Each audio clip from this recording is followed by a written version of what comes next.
Hi, in this video, I would like to expose Rashida Tlaib's lies that capture the hearts of leaders such as Joe Biden and Bernie Sanders.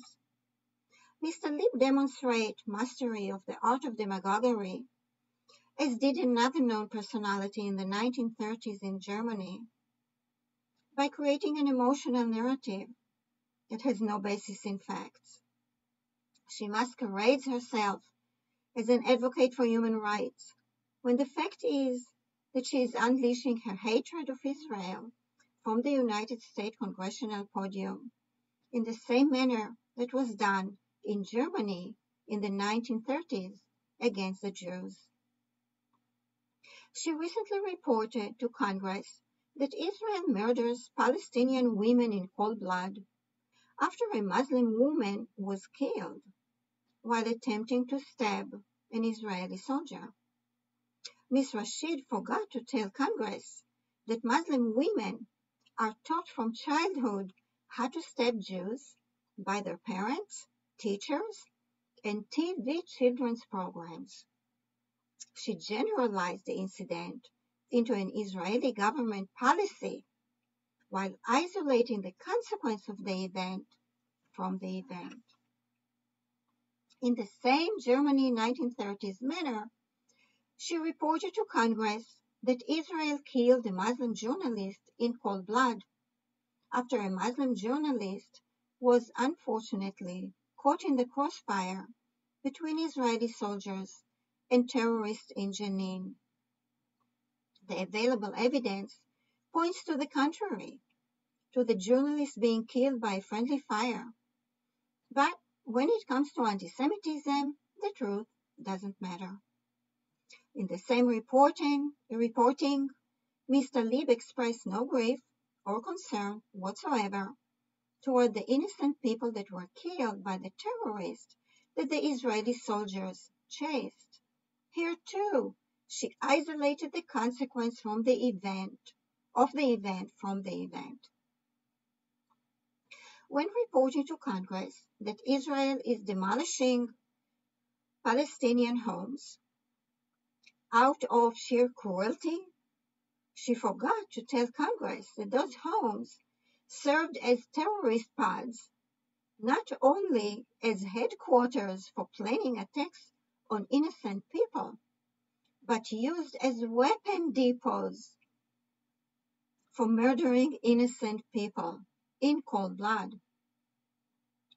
Her most recent emotional appeal to Congress, in Germany 1930s style, she accused Israel government with practicing apartheid and racism, but included no facts to substantiate her slander, as if it's not necessary. Because when it comes to anti-Semitism, the truth doesn't matter. Ms. Tlaib concluded her congressional claim against Israel for mythical crimes that were never committed by stating that she is concerned about human rights for all everywhere. This, of course, was her biggest lie, because she never expressed any grievance or the slightest concern against any Muslim group of people that is currently deprived of human rights, which are living in every Muslim country in the Middle East, to include the so-called Palestinians who reside on the east bank of the Jordan River. Not once, anywhere, Ms. Tlaib accused the Jordanian government with violating human rights when the Jordanian government tortures and executes people who campaign for better living conditions.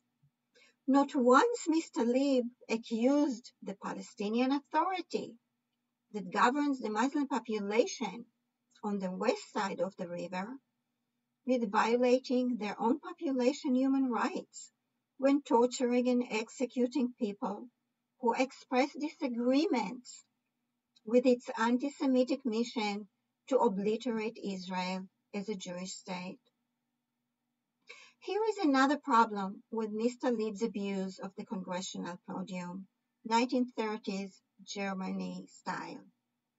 While accusing Israel with murdering a Muslim journalist in cold blood, she expressed no compassion or concern whatsoever about 2,500 journalists who were killed in crossfire in the past 30 years, many of them in internal conflicts inside Muslim countries.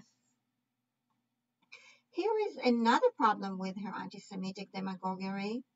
Why consider Muslim terrorists to be freedom fighters when they have more freedom than in any country they came from? She expressed no grief or concern about the people who were killed in cold blood by the terrorists she considered to be heroes. Only in the past few months, those terrorists killed over 250 Israelis, to include kidnapping and killing children, which she must have forgotten to mention, in the same way that she forgot to mention the teaching of the little girls to stab Jews. While hiding behind the privilege of free speech and abusing this privilege to spread lies from the congressional podium, she also forgot to mention that Israel is the only country in the Middle East that honors the freedom of speech, where the so-called Palestinians abuse it, which they cannot do from the east side of the Jordan River. Nevertheless, with her phony concern of human rights, she captured the hearts of the current representatives of the Democratic and Independent parties in the United States, in the same manner that a German demagogue captured the hearts of the German government in the 1930s. Because when it comes to anti-Semitism, the truth doesn't matter.